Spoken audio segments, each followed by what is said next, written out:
नमस्कार विद्यार्थी मित्रांनो, आज पुन्हा आपण इयत्ता 10वी बोर्डाच्या दृष्टीने महत्त्वाच्या प्रश्नांची व्हिडिओ सिरीज घेऊन आलेलो आहोत। तर आजपासून आपण इतिहास मधील राज्यशास्त्र या विषयातील धडा क्रमांक 1 म्हणजेच संविधानाची वाटचाल या धड्याविषयी आपण महत्त्वाचे प्रश्न पाहणार आहोत। तर सर्वांना विनंती आहे की तुम्ही सर्वांनी वही पेन घेऊन बसावे आणि दिलेल्या प्रश्न स्वतःच्या वहीमध्ये लिहून घ्यावेत आणि ते पाठ करावेत। धडा क्रमांक 1 संविधानाची वाटचाल, त्याच्यामध्ये आपण पहिलं वस्तुनिष्ठ प्रश्न पाहूयात महत्वाचे। त्यामध्ये काय आहे की प्रत्येकी 1 गुणांसाठी क्वेश्चन आहे। प्रश्न क्रमांक 6 मध्ये हा प्रश्न तुम्हाला दिलेल्या पर्यायांपैकी योग्य पर्याय निवडून विधाने पूर्ण करा। तर पुढील कोणत्या कायद्याद्वारे महिलांना त्यांचे स्वातंत्र्य जपण्यास आणि स्वतःचा विकास साधण्यास अनुकूल वातावरण केले आहे? मार्च 2023 मधला प्रश्न आहे हा। तर याचं उत्तर आहे हुंडा प्रतिबंध कायदा। तर हुंडा प्रतिबंध कायदा काय आहे? तर हुंडा प्रतिबंध कायद्याद्वारे महिलांना त्यांचे स्वतंत्र जपण्यास आणि स्वतः विकास साधण्यास अनुकूल वातावरण निर्माण केले आहे। तर पुढचा प्रश्न घेऊ। पुढचा प्रश्न काय आहे? तर पुढचा प्रश्न आहे लोकशाहीचा गाभा म्हणजे काय? तर हा प्रश्न मार्च 2019, 2020, 2022 आणि जुलै 2023 रोजी आलेला आहे। तर लोकशाहीचा गाभा म्हणजे नक्की काय असतं? तर लोकशाहीचा गाभा म्हणजे सत्तेचे विकेंद्रीकरण, सत्तेचे विकेंद्रीकरण। तर प्रश्न क्रमांक 3 काय आहे की संविधानामध्ये बदल करण्याचे अधिकार डॅश डॅश ला आहे? तर डिसेंबर 2020 चा प्रश्न आहे हा। तर संविधानामध्ये बदल करण्याचा अधिकार कोणाला आहे? तर संविधानामध्ये बदल करण्याचा अधिकार कोणाला आहे? संसदेला आहे। संसदेमध्ये कोण असतात? आपण निवडून दिलेले खासदार, आपले लोकप्रतिनिधी। तर प्रश्न क्रमांक 4 याच्यामध्येच आहे की महाराष्ट्रात स्थानिक शासन संस्थांमध्ये महिलांसाठी डॅश डॅश डॅश डॅश जागा राखीव ठेवण्यात आल्या आहेत। महिलांना त्यांच्या हक्कासाठी राखीव जागा ठेवलेल्या आहेत। मार्च 2024 चा प्रश्न आहे। तर किती जागा, किती टक्के स्थानिक शासन संस्था सांगितलेले? कोणते स्थानिक शासन संस्थेमध्ये किती टक्के आहेत? 50%। किती टक्के जागा ठेवलेल्या आहेत? 50%। पुढचा प्रश्न काय आहे? तर 73व्या व 74व्या संविधान दुरुस्तीने डॅश डॅश च्या अधिकारात खूप मोठी वाढ केली। संविधानामध्ये वेळोवेळी आपण काही गरजेचे बदल करत असतो। 73व्या आणि 74व्या संविधानामध्ये दुरुस्ती करतो। त्या दुरुस्तीमध्ये सगळ्यात जास्त अधिकार कोणाला दिले गेले? स्थानिक शासन संस्था, स्थानिक शासन संस्थांना कोणाला दिले गेले? Option number 2। तर पुढचा प्रश्न आहे दीर्घोत्तरी लघुत्तरी प्रश्न। हे किती मार्काला असतात? 2 गुणांना हे प्रश्न असतात। पुढील विधाने चूक की बरोबर ते सहकारण स्पष्ट करा। चूक आहे की बरोबर हे तुम्हाला सांगून त्या सहकारण स्पष्ट करायचं आहे। तर प्रश्न क्रमांक 1 संविधानाचे स्वरूप एखाद्या जिवंत दस्तऐवजाप्रमाणे असते असं हे विधान आहे। विधान मार्च 19 ला आले, मार्च 23 आणि डिसेंबर 20 ला। तर हे विधान काय? वरील विधान बरोबर आहे, कारण संविधानाचे स्वरूप एखाद्या जिवंत दस्तऐवजाप्रमाणे असते। ह्याचं कारण काय? सहकारण स्पष्ट करायला सांगितले ना। मग कारण काय? भारतीय संविधान हे प्रवाही असते, परिस्थितीनुसार संविधानात बदल करावे लागतात। संविधानामध्ये आपण काय करतो? बदल करावा लागतो परिस्थितीनुसार।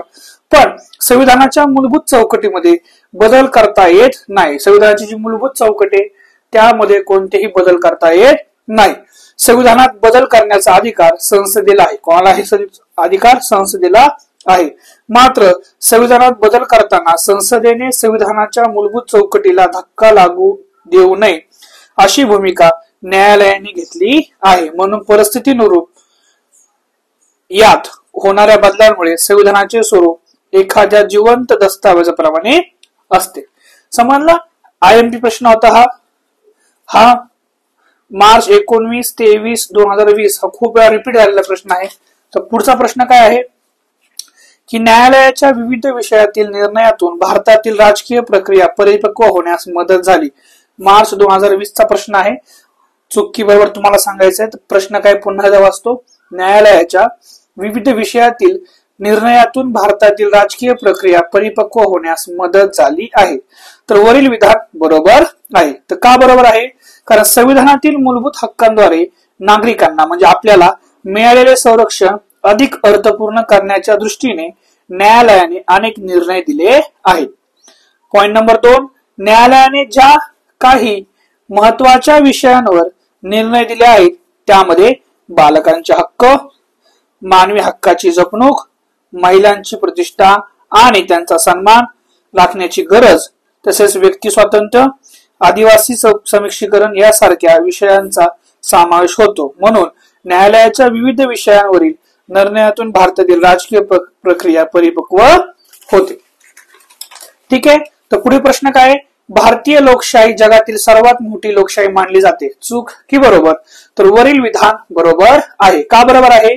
तर पॉइंट नंबर 1 काय सांगतो की लोकशाहीमुळे शासन कारभारात जनतेचा प्रत्यक्षरित्या आणि स्थानिक शासनाच्या शासन संस्था या लोकांना थेट प्रतिनिधित्व देणाऱ्या शासन संस्था आहेत.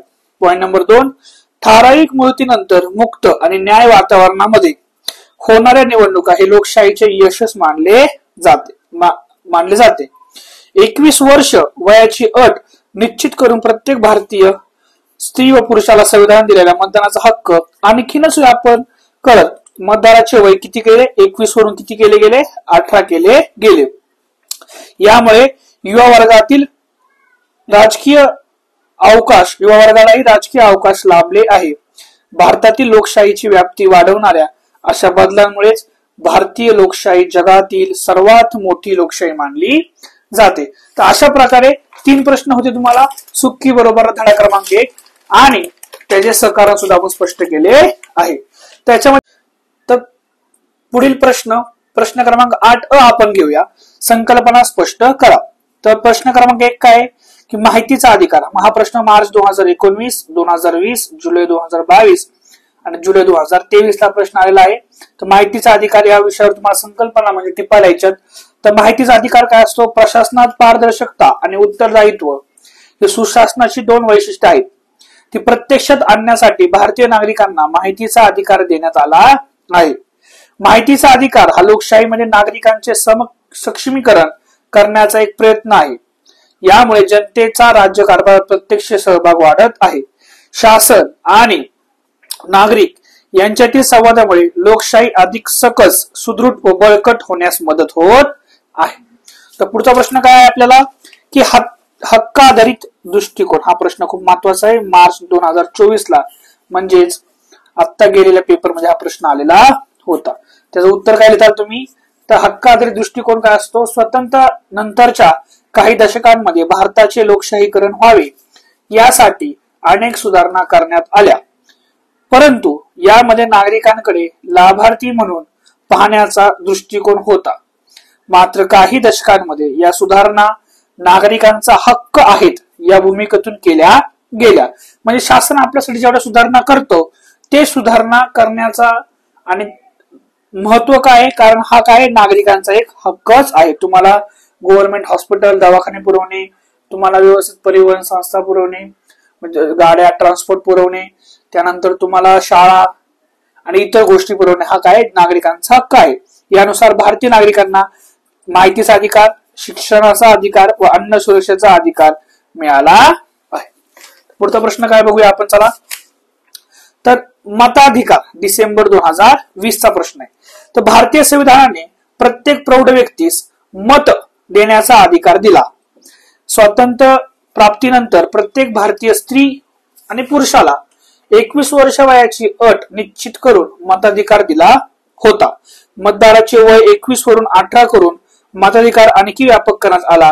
त्यामुळेच लोकशाहीची व्याप्ती वाढून युवा वर्गाला राजकीय अवकाश प्राप्त झालेले आहे. तर आपण आता पुढचा प्रश्न पाहूया. तर पुढचा प्रश्न काय आहे? थोडक्यात उत्तरे लिहा. तर थोडक्यात उत्तर लिहा. प्रश्न क्रमांक 9 वाचतो इतिहासच्या पेपरमध्ये. तर कोणत्या कायद्यामुळे महिलांना आपले स्वातंत्र्य जपण्यास आणि स्वतःचा विकास साधण्यास अनुकूल वातावरण निर्माण झाले? मार्च 2020 ला प्रश्न आलता. सेम त्याच एक ऑप्शन. न्यायालयाने दिलेल्या कोणत्या निर्णयामुळे महिलांचा सन्मान व व प्रतिष्ठेची जपणूक झाली आहे, मार्च 2022. मग दोन्ही प्रश्न हे महिला कायदा संदर्भात आहे. तर उत्तर आपण याचे काय आहे पाहूया. बघा,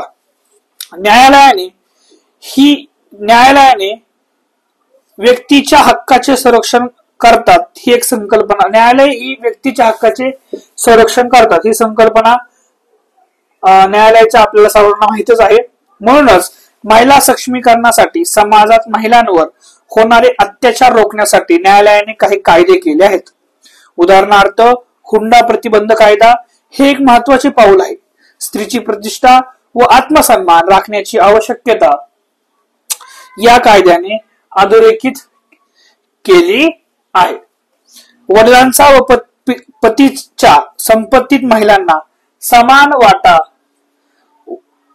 देणारा कायदा, तसेच लैंगिक अत्याचारापासून संरक्षण देणारा कायदा, घरगुती हिंसाचार प्रतिबंध कायदा, हुंडा प्रतिबंध कायदा इत्यादी महत्वपूर्ण तरतुदी व निर्णयामुळे महिलांचा सन्मान व प्रतिष्ठेची जपणूक झालेली आहे. तर हा प्रश्न आपल्याला पेपरसाठी विचारला जातो. तर पुढील प्रश्न काय झाला बघूया आपण.